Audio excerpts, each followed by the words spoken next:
merci beaucoup d'avoir accepté l'invitation. Avec plaisir, bonjour Romain. On est en plein dedans, le but c'est d'échanger ensemble. Je pense qu'on est tous les deux passionnés de nouvelles technologies. Vous êtes dans un domaine de l'aéronautique. Je vous invite à me suivre. Je vous présente votre setup qu'on s'est permis d'aménager un petit peu.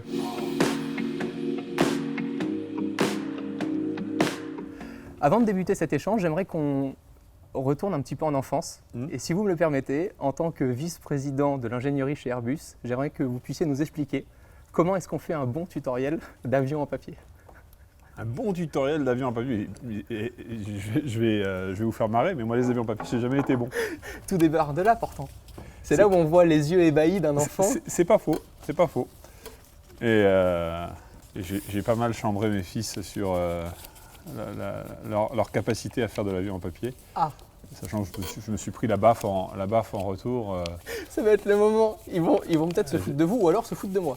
Parfait. Et ben on les pose sur la table et on voit à la fin de cet échange lequel des deux vole le mieux. Ce sera le vôtre. Mais avant ça, de quoi vous rêviez quand vous étiez petit? Bah, si on se rapporte à l'aéronautique, moi c'était c'était d'aller loin. En fait, j'ai grandi, première étape, j'avais un oncle qui travaillait chez British Airways, un Anglais.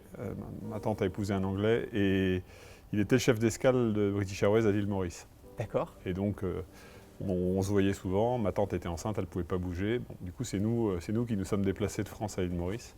Ça a été ma première expérience aéronautique et j'ai vu ce que l'avion permettait, d'aller loin. Et donc on a pris un joli avion d'Air France qui nous a amené à La Réunion. Puis ensuite on a pris un tout petit machin, il a fallu monter avec les bagages sur la balance qui nous a amené de La Réunion à l'île Maurice. Ça c'était à la fin des années 70, début des années 80. Et à ce moment-là mon père s'est mis à prendre des leçons de pilotage en prime. Donc j'ai vu en plus avec mon père les petits avions. Ça a commencé un peu le rêve de se déplacer, le rêve de pouvoir aller ailleurs différemment, sachant que j'ai déjà habité en région parisienne, donc je prenais le train, le métro, toutes ces choses-là. Et s'en est suivi le fait que mon père a été muté à Tahiti. Et donc j'ai passé une partie de mon enfance et de mon adolescence à Tahiti.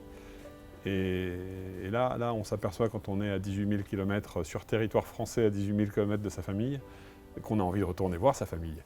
Et on voit à quel point ce que l'avion peut nous apporter, le côté découverte. Au demeurant, en Polynésie, c'est des dizaines ou des centaines d'îles. À 10 ans, j'ai voulu rentrer seul, parce que mes parents ne pouvaient pas rentrer pour Noël. Je voulais absolument aller passer Noël en famille. Donc on m'a mis une petite pancarte en plastique avec écrit UM dessus. Et j'ai fait 24 heures de vol tout seul pour rentrer à Paris.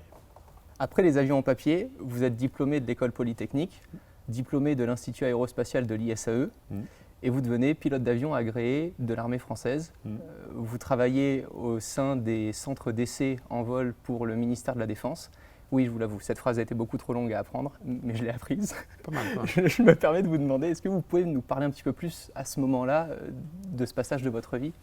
Ouais, bah en fait, une fois que j'ai passé cette phase d'enfant, je voulais donc pas devenir pompier, je voulais pas devenir policier, je voulais devenir pilote. Parmi les clichés de ce qu'un gamin d'une dizaine d'années peut vouloir, moi c'était pilote. Et on m'a dit, il faut une bonne vue et il faut être bon en maths. Donc la bonne vue, on n'y peut pas forcément grand-chose, elle est restée bonne. Et bon en maths, bah, j'ai bossé. Et en fait, au bout d'un moment, j'étais d'une famille plutôt scientifique, donc je me suis retrouvé peut-être un peu trop bon en maths. Et je suis allé à Polytechnique où je me suis dit qu'en fait, c'était bien l'aéronautique qui m'intéressait. Donc j'ai divergé. En sortie de Polytechnique, j'ai pris la voie qui permettait d'aller vers l'aéronautique, et en particulier de voler d'ailleurs, qui était Supaéro, aujourd'hui l'ISAE. Et l'aéronautique, à cette époque-là, on était en crise, l'aéronautique n'embauchait pas beaucoup. Et je suis allé donc au ministère de la Défense. Et il y avait une possibilité de sortir de Polytechnique en étant militaire, ce qu'on appelle des ingénieurs de l'armement. On travaille pour la Direction Générale de l'Armement. Et dans cette Direction Générale de l'Armement, il y avait une entité magique qui était le Centre d'essai en vol. Ça a changé de nom depuis, mais c'est là que j'ai commencé ma carrière. Donc on était formés comme pilotes, qui était un peu une façon de nous donner un vernis aéronautique. Et puis après, en fait, on faisait des essais. Et donc, des essais en vol. La plupart du temps, on les faisait au sol, les essais en vol. Il y en avait d'autres dans l'avion et il y en avait beaucoup au sol. Mais ça m'est arrivé de voler aussi. En l'occurrence, moi, c'était des hélicoptères, mon rayon à cette époque-là. Justement, après ça, vous travaillez au sein des programmes des Giravions, Tiger et Super Puma, et vous êtes nommé ingénieur et chef de projet de développement du NH90. Comment est-ce qu'on passe de pilote à ingénieur? En fait, j'étais ingénieur de base et j'ai été formé comme pilote. Les deux carrières se sont un peu suivies, mais mon métier principal, c'était ingénieur. On avait tous la même double formation en quelque sorte, pilote et ingénieur. Certains, allaient plus vers la voie pilotage, et puis ensuite, on en retrouve maintenant pilote d'essai chez nous d'ailleurs, on en retrouve pilote chez Air France. D'autres, comme moi, sont restés plus dans la voie ingénieur, et le pilotage nous donnait ce plaisir de voler, ça c'est une chose, et puis la bonne compréhension de ce qu'est le vol, parce qu'on a volé avec les commandes dans les mains. Et donc j'ai eu cette chance d'être formé pilote sur avion, et ensuite d'aller dans l'armée de terre, quelques années plus tard, d'aller dans l'armée de terre passer mon brevet de pilote d'hélicoptère de l'armée, en parallèle du fait d'avoir des activités d'essai en vol en tant qu'ingénieur. Tiger, Super Puma, NH90, ce sont justement des hélicoptères. À quel moment vous passez aux avions? En fait, j'ai fait une majorité de ma carrière aux hélicoptères, et je suis passé aux avions il y a 4 ans. Oui, j'ai fait différents métiers, essais en vol, puis avec le NH90, plutôt un métier de chef de projet, ce qu'on appelle ingénieur en chef dans l'aéronautique, c'est-à-dire le responsable des activités de développement pour l'industrie, qui était Eurocopter à l'époque, maintenant Airbus Hélicoptère. Et il y a 4 ans, je suis passé du côté avion, avec ces beaux produits-là, dont j'avais déjà été pas mal passager, mais où j'ai pris la responsabilité des développements pour les avions. Qu'est-ce qu'on peut avoir comme prétention quand on est ingénieur dans l'aéronautique? Qu'est-ce qu'on peut encore faire évoluer dans ce domaine? On peut faire évoluer énormément de choses. Alors, on peut se ramener au début de l'aviation tout court, là, il y a plus d'un siècle. On se dit quand même la différence entre je sais pas moi, l'éole de Clément Ader, là, pour prendre des trucs, ou les frères Wright, et ce qu'ils faisaient voler, et un 350 aujourd'hui, c'est quand même pas tout à fait la même chose, pourtant ça s'appelle un avion. On peut aussi se ramener au début de l'aviation commerciale, il y a un peu plus de 50 ans, le début de l'ère du jet, du réacteur.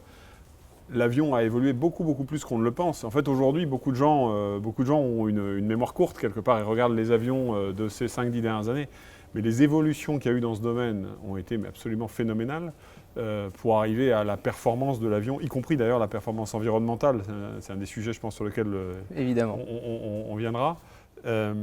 Et on a encore beaucoup à faire. On peut regarder à la fois l'empreinte environnementale et l'équation économique d'un avion. On peut aussi regarder combien il y a de pilotes dans le cockpit. On voit les vieilles photos là, un peu noir et blanc, avec 4, 5 personnes dans le cockpit. Bon, disons que le standard c'était plutôt 4, puis on est passé à 3, puis on est passé à 2. Quand on est passé à 2, on se dit pourquoi pas, hein. Après, il y a l'espèce de fantasme qui est un fantasme en même temps qu'une crainte de l'avion sans pilote. Mais tout ça, ça a été des progrès qui sont venus petit à petit avec des petites ruptures technologiques, des grosses ruptures technologiques, de la sécurisation de l'avion, parce que c'est quand même avant tout ça, hein. On doit aux passagers de nos avions la sécurité. C'est les progrès de l'aviation depuis ces 50 dernières années, et c'est aussi en même temps ce qu'il nous reste à faire. Toujours plus de sécurité, des avions toujours plus verts, parce qu'il y a bien une attente là-dedans. Donc je pense que ça a de quoi motiver. Aller plus loin. Oui. Et justement, on parlait d'environnement, on entend de plus en plus parler dans l'industrie de l'avion zéro émission, notamment chez Airbus. Est-ce que c'est un objectif atteignable selon vous? Ah oui, c'est atteignable. Est-ce que c'est atteignable? Oui. Est-ce que c'est atteignable facilement? Non. Si c'était atteignable facilement, on y serait déjà, hein, de fait. Et oui, c'est un défi que l'aviation doit relever. Parce qu'on a beau être petit en termes d'émissions, on est très visible. Donc on est la proie d'une critique facile. Mais c'est des ordres de grandeur que les gens n'imaginent pas. C'est ce qui m'a bluffé dans les reportages que j'ai regardés, c'est que 1 kilo de gagné par siège, si demain on remplace le fait de ne pas avoir besoin de kérosène lorsqu'on déplace l'avion au sol, plein de petites choses comme ça, fait qu'à des échelles, c'est monstrueux. On a des tas d'améliorations qui sont finalement dans la droite ligne de tout ce qu'on a fait pour l'aviation de ces dernières décennies. Des tas de petites améliorations, tous gagnent par pourcent, quoi, hein. C'est comme ça qu'on a avancé, c'est comme ça qu'aujourd'hui, quand on fait voler un A350, un long courrier sur une assez longue distance entre la France et l'Asie, et qu'il est correctement rempli, sans parler d'un avion plein, on est à moins de 2 litres au 100 par passager. Alors la comparaison litre au 100 par passager, qui est le classique de la voiture, elle est un petit peu tirée par les cheveux, mais on a fait ces progrès-là à coup de pourcent. Aujourd'hui, on peut parler d'optimiser les trajectoires. On a tous fait des tours au-dessus de Roissy, on sait ce que c'est. Donc on peut parler d'optimiser les trajectoires de l'avion, d'avoir des avions qui ont des trajectoires beaucoup plus optimisées, qui attendent moins. Avec un nouveau radar, grâce aux nouvelles technologies, c'est ce que j'avais regardé. Avec toute la digitalisation du ciel qui permet des dialogues entre l'avion et le sol qui sont des dialogues beaucoup plus digitaux. Aujourd'hui, on a quand même encore des pilotes qui racontent leur vie à la radio à un contrôleur aérien, éventuellement dans des langages qui ne sont pas leur langue maternelle. Enfin, et le temps qu'on réponde, on a déjà un nouveau calcul et on est déjà en train de Il y a un certain nombre d'archaïsmes dans le trafic aérien. Je pense que là, on peut gagner beaucoup. Par contre, quand on va vers l'avion vert, là, on change complètement de crèmerie. On ne parle pas simplement d'optimiser de moins 1%, moins 2%, on parle juste de ne plus émettre. Et donc le Graal dans le domaine, c'est l'avion qui n'émet pas. Alors ça veut dire quoi émettre? Ça veut dire émettre du dioxyde de carbone qui est le plus visible de tous. Et donc notre part du boulot, c'est d'arriver à trouver une façon de rendre l'aviation neutre, et j'allais dire à l'extrême de neutre. Ça veut dire qu'on peut avoir du CO2 qui est émis par l'avion au lieu d'être émis par des déchets, par exemple. On le transforme en carburant, et puis ensuite l'avion émet du CO2 certes, mais il aurait été émis quand même. À l'avion vert, zéro émission, où là, c'est la combustion de l'hydrogène, typiquement, où à bord de l'avion, au lieu d'embarquer du carburant, qui est une grosse chaîne de carbone, on embarque de l'hydrogène, on mélange l'hydrogène avec l'oxygène, ça fait de l'eau.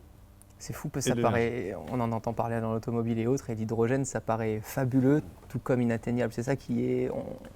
On en entend tellement moins parler que l'électrique et autres, que pour le grand public, c'est assez difficile à comprendre. Bah oui, parce que c'est pas si facile. L'hydrogène, c'est tout petit quand même, hein. C'est la plus petite des molécules, c'est ce qu'on apprend assez rapidement en faisant de la chimie. C'est tout en haut à gauche, là, dans le tableau de... Je m'en souviens, je ne l'ai jamais retenu. Il y a un à côté, parce qu'effectivement, il y a un proton dans le noyau et un électron qui tourne autour. Et donc l'hydrogène, c'est tout petit, ça fuit. Ça a tendance à se mélanger facilement avec l'oxygène, donc du coup à faire un peu de chaleur. Donc il y a une dimension sécurité. Pour l'emmener dans un avion, il faut sa phase liquide, parce que c'est celle qui a le volume le plus raisonnable, on va dire. La phase liquide, elle a besoin d'être stockée à moins 253 degrés, à 20 degrés Kelvin. Donc c'est un peu compliqué, c'est cryogénique. On sait faire, mais c'est toujours un peu compliqué. Et pourquoi est-ce qu'on a plus entendu parler d'électricité, par exemple, ces dernières années, ces dernières décennies? C'est parce que pour les autres moyens de transport, la mission peut être faite quelque part avec de l'électricité. Enfin, moi, je roule en voiture électrique. Moi aussi. Et oui, c'est faisable. Alors, il faut adapter sa façon de rouler. Il faut faire attention. On fait attention différemment à aller à la pompe avec une voiture électrique. Mais ça le fait, quoi. La voiture électrique, elle peut, ça marche. Et avec la prochaine génération de batteries, grosso modo, on ne se posera plus tellement de questions de distance franchissable. Il va falloir que les gouvernements mettent un peu plus de points de recharge et incitent toutes les entreprises qui s'en occupent à mettre ce qui nous permet de charger nos voitures. Mais ça va marcher. Sauf que la densité d'énergie d'une batterie, elle ne vole pas. La densité d'énergie d'une batterie, le nombre de joules, de wattheures, enfin par kilo, ça va dans une voiture, et encore dans nos voitures, enfin moi dans la mienne, il y a un tiers de la masse qui est au ras du sol, qui doit avoir 650 kg de batterie. Et on se plaît déjà tous de ne pas avoir assez d'autonomie, Et on se plaint de ne pas avoir assez d'autonomie. Sur un avion, ça ne marche pas, parce que l'avion, il faut qu'il décolle. Donc il a le théorème de la légèreté, c'est le théorème fondateur de l'aviation. Du coup, la batterie, on arrive à faire voler des avions avec des moteurs électriques et des batteries sur des assez petits formats. On l'a fait, nous, chez Airbus. On a eu des beaux projets. Il y en a un qui s'appelait Cricri à l'époque. Et puis ensuite, il y a eu un projet nommé IFAN. IFAN a traversé la Manche avec un moteur électrique, avec des batteries. C'est bien, mais c'est très limité en contenance. Et on ne peut pas imaginer un A320 voler avec des batteries. Donc il a fallu changer de créneau et regarder un stockage d'énergie qui est le nombre d'énergie par kilo qui soit bien meilleur que la batterie. La batterie, elle est quelque chose comme 20 fois en dessous du kérosène en densité d'énergie. Et l'hydrogène, il est 3 fois au-dessus. Donc en fait, l'hydrogène est pratique. D'accord. C'est fou. Et quand on voit travailler justement toutes les équipes différentes, à la fois à l'intérieur de l'avion, à la fois à l'extérieur, sur les moteurs, sur les ailes, on peut aussi se poser la question, comment est-ce qu'on forme les ingénieurs de demain pour parvenir à ces objectifs-là? C'est une bonne question, comment est-ce qu'on forme les ingénieurs de demain? Il y a une réponse facile qui est on va les former comme hier, quoi, on va faire comme on a toujours fait. Alors, une partie de la réponse est vraie, parce qu'il faut rester compétent là où on est compétent, il ne faut pas se lâcher des deux mains. On a un certain nombre de sciences fondamentales de l'aviation qui demeurent. Je veux dire, les lois de la physique, celles qui font voler un avion, elles ne vont pas changer parce que la digitalisation arrive ou parce qu'on a envie de faire de l'avion vert. On continue à avoir une portance pour faire voler l'avion, une traînée qui empêche l'avion d'avancer, et une propulsion qui est fournie par les moteurs. Et tout ça, c'est assez basique. Et un poids. J'oubliais la quatrième force qui est le poids. Ça ne change pas. En revanche, avec les nouvelles énergies notamment, et puis la digitalisation, ce que des puissances de calcul qui sont incomparables avec celles qui existaient au moment de la conception de la 320 par exemple, ce que tout ça apporte, il faut qu'on en profite. Et pour en profiter, il faut qu'on ait des ingénieurs avec des compétences évoluées, avec des compétences nouvelles. On peut citer deux domaines principaux qui sont la digitalisation au sens large. Derrière ça, il y a l'intelligence artificielle, il y a les calculs à haute puissance, puis il y a l'énergie. Et l'hydrogène et tous ces changements d'énergie, tout ce que ça peut signifier pour l'avion. Il faut avoir des gens compétents dans un domaine d'énergie nouvelle pour l'aviation en tout cas, en plus de nos métiers de base sur lesquels il faut rester bon. Donc il faut à la fois que les nouveaux aient des bases, avec les nouvelles compétences, et à la fois que les anciens puissent acquérir les nouvelles compétences pour évoluer. C'est un bon mélange. Ouais. Et c'est une diversité de formations. Il faut avoir effectivement des gens peut-être plus classiques qui volent en aéroclub sur des vieux coucous, qui sont très fanats de l'aviation classique, de l'avion avec des ailes et un fuselage, et puis des geeks, et puis des fanats du développement durable et des nouvelles énergies. C'est ce mélange-là, avec un mélange de compétences et un mélange de génération, qui fait, à mon avis, la force de frappe d'une entreprise comme la nôtre. Il y a 20 ans, on faisait un Paris-New York en 3 heures avec le Concorde. Aujourd'hui, pour le même trajet, je dois mettre 8 heures. Pourquoi est-ce que l'avion supersonique n'est pas arrivé jusqu'au grand public? Il y a beaucoup de questions derrière ça. Alors déjà, moi, ça m'arrache une larme parce que j'ai jamais pu voler dans Concorde et j'en aurais bien rêvé. Et quand j'étais au centre d'essai en vol et que le Concorde faisait ses essais après le tragique accident de Gonesse, il y a eu des essais de renforcement de réservoir et il est venu faire ses essais à Istres, où je travaillais, et je volais moi à l'époque. Et ça m'est arrivé de faire des vols d'accompagnement de Concorde, enfin en tout cas avec des photographes à bord. Donc je l'ai vu voler de très près, mais bon, j'ai pas eu l'occasion de monter à bord. Le supersonique, c'est compliqué, parce que c'est un rêve de l'être humain qui veut encore une fois aller loin et le plus vite possible. Et donc c'est un peu ce qui nous amène aujourd'hui aux notions de tourisme spatial ou de vol suborbital. Mais c'est, d'un point de vue de l'efficacité énergétique et de la consommation, dans une période comme la nôtre, où on a une aspiration environnementale très forte, ça part dans l'autre sens. C'est-à-dire que le supersonique consomme beaucoup. C'est pas très efficace du point de vue de la quantité de carburant par passager. Alors une façon de s'en sortir, c'est de dire on va voler avec des biocarburants, donc on va être neutre. Bon, à la fin, l'énergie étant pas infinie, c'est quand même des solutions qui coûtent en énergie. Et je pense que Il y a un certain nombre de tentatives en cours. Il y a des entreprises, notamment de l'autre côté de l'Atlantique, qui se dévoilent, Boom, Aerion, etc. Exactement, à partir de 2029, Boom Supersonic annonce vouloir faire voler des passagers pour faire un Londres-New York en 3h30. Est-ce que pour vous, une telle performance est réalisable? Je pense que oui. La performance technique est réalisable. Mais c'est toujours la question de l'aviation, finalement. Pendant longtemps, on a été dans la performance. Il faut aller plus vite, il faut aller plus loin, il faut aller plus haut. C'est vrai. On veut évoluer de tous les côtés. C'est le Quitius, Altius, Fortius des Romains. Et là, en même temps, il faut aller plus vers. On a besoin de mesurer notre empreinte environnementale complète. Et je suis, en tant que fanat d'aéronautique, un fanat du supersonique, mais face au défi qui est le nôtre aujourd'hui, au défi environnemental, je pense que ce n'est pas la solution. Justement, moi je connais un peu plus le milieu de l'automobile avec, par exemple, la Formule 1. Il y a des sponsors qui aident des écuries à se développer, à avoir toujours de meilleures performances grâce au budget, au financement. Et je me pose la question dans l'aviation, comment est-ce que vous trouvez les financements pour réaliser toutes ces innovations? Les financements pour réaliser nos innovations, ils sont les nôtres. En gagnant notre argent en vendant nos avions, on dégage une certaine partie du chiffre d'affaires de l'entreprise pour faire de la recherche et développement. Au milieu de tout ça, on dégage un budget pour faire de l'innovation, pour être un peu plus audacieux. Bon, après, le terme innovation, il veut un peu tout et rien dire. L'innovation, c'est une façon, si on le fait simple, c'est une façon d'amener la technologie au marché le plus vite possible. Donc, un nouvel entrant dans le milieu aura du mal à passer cette barrière-là. Ça ne veut pas dire qu'il n'y en aura pas. Enfin, on a dans l'espace l'exemple de SpaceX, qui est finalement un produit complexe aussi, où il y a eu une rupture, un nouvel entrant qui va plus vite, qui n'a pas forcément que investi son propre argent. C'est quand même le gouvernement américain en a financé une grosse partie.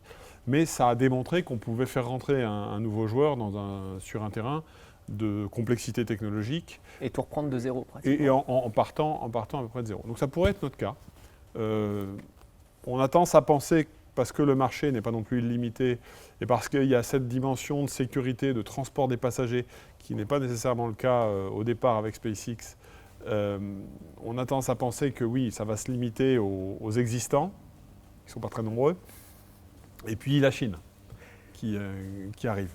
Maintenant, un nouvel entrant pourrait nous déstabiliser. Je pense que les nouveaux arrivants sont plus à craindre sur le domaine des nouvelles énergies, où pas mal d'entreprises, ça bourgeonne dans le domaine du taxi aérien, il y a une course, bien sûr. de l'avion à l'hydrogène, etc. Là, on en voit quand même arriver, plutôt dans les petites tailles, où on prend peut-être un peu moins de risques, parce que justement, on n'est pas dans le transport de passagers.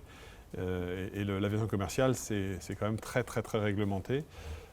Et on accueille ça, parce que on pense que c'est plutôt une bonne chose. Et à la fin, c'est peut-être notre compétence, notre expérience et leur force de proposition qui feront le produit de demain. Mais vous travaillez également au sein du GIFAS, qui est un regroupement. Pourquoi et qu'est-ce que permet justement un regroupement comme le GIFAS? Alors le GIFAS, c'est un peu le regroupement des industries de l'aéronautique française. C'est ce qui permet aux entreprises d'un secteur donné de regarder leur marché ensemble, de regarder leur secteur ensemble, d'avoir une approche cohérente vis-à-vis des gouvernements notamment, quand il s'agit de réglementation, quand il s'agit d'être en crise et de discuter de subventions à la recherche. Ça a un peu été notre cas en 2020 typiquement. C'est vraiment le groupement d'un secteur qui a besoin de parler d'une voix parce qu'il y a en jeu la sécurité, le développement durable, tous ces enjeux-là sont appréciés par le GIFAS, qui a un bras armé un bras armé pour la recherche qui s'appelle le CORAC. Et c'est là qu'on discute les feuilles de route de la recherche pour l'industrie aéronautique française. Et pour combien? 5, 10, 15, 20 prochaines années? Vous voyez ça? Ah oui, on est une industrie à long cycle. Alors exactement. En 10 ans, on peut se complexer un peu. Parce qu'on ne change pas d'avion comme on change de voiture électrique. Ni comme on change d'ordinateur, ni comme on change de téléphone. Il faut faire très attention justement à sécuriser tout ce qu'on implémente dans l'avion. Ça nous ralentit. Ça fait notre force, qui est notre sécurité, notre stabilité. Ça fait notre faiblesse, qui est qu'on a une forme de lenteur. Il faut arriver à vaincre cette lenteur. Et la recherche, quand on parle de recherche, effectivement, on parle toujours d'une prochaine génération d'avions à 10 ans, de la suivante 20 ou 30 ans derrière. C'est des cycles assez longs. Tout ça, c'est certifié. Donc, on ne remplace pas une carte de calculateur dans un avion par une autre en disant « Ah tiens, bah, celui-là, il est plus puissant, il est plus sympa, je vais le mettre là ». Ça marche avec l'ordinateur dans le salon, ça ne marche pas avec l'avion. Il y a un certain nombre d'étapes à franchir. On ne va pas faire comme piloter l'avion par l'intelligence artificielle. En revanche, on pense à des aides aux pilotes, à des suggestions, à des choses qui puissent faciliter la vie du pilote, mais tout en laissant complètement la main au pilote et à l'équipage. Quel est votre plus grand défi aujourd'hui ? Je pense que le plus grand défi, c'est d'arriver à préparer la génération d'avions suivante qui soit au bon rendez-vous, c'est-à-dire au bon moment. Il ne faut pas oublier qu'on a de la concurrence. Donc c'est de l'avion qui va arriver pas trop tard, parce que si les concurrents sont sortis avec des avions de la génération suivante, il faut qu'on soit là aussi. Et en même temps, qu'ils fassent face à tous nos défis, à commencer par le défi environnemental. Donc avion à zéro émission, avion à neutralité carbone, toute la recherche, une grande partie de notre recherche aujourd'hui, elle est orientée vers ça. Quelle sera la solution pour l'avion de demain? On ne le sait pas encore. Parce qu'on fait de l'hydrogène, parce qu'on fait des moteurs plus efficaces, parce qu'on fait des nouvelles ailes. Tout ça, on fait de la recherche sur ces sujets-là en parallèle. Le défi, c'est de mettre tout ça ensemble pour faire l'avion de demain.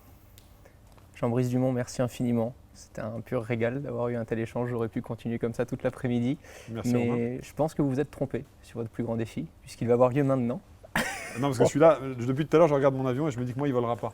Je vous invite à ce qu'on fasse voler nos deux avions. Il a l'air quand même très sophistiqué, le vôtre. Hein. Ah oui. On a une allée qui est plutôt incroyable, puisque là, on a la taille d'un A350 000, si je ne m'abuse. Exactement. Vous avez vu, j'ai bien appris mes leçons. Bravo. Bon, je démarre, comme ça on a le suspense jusqu'au bout. Ouais. Oh, quelle catastrophe! Voilà. Ça n'a pas fait mieux, hein.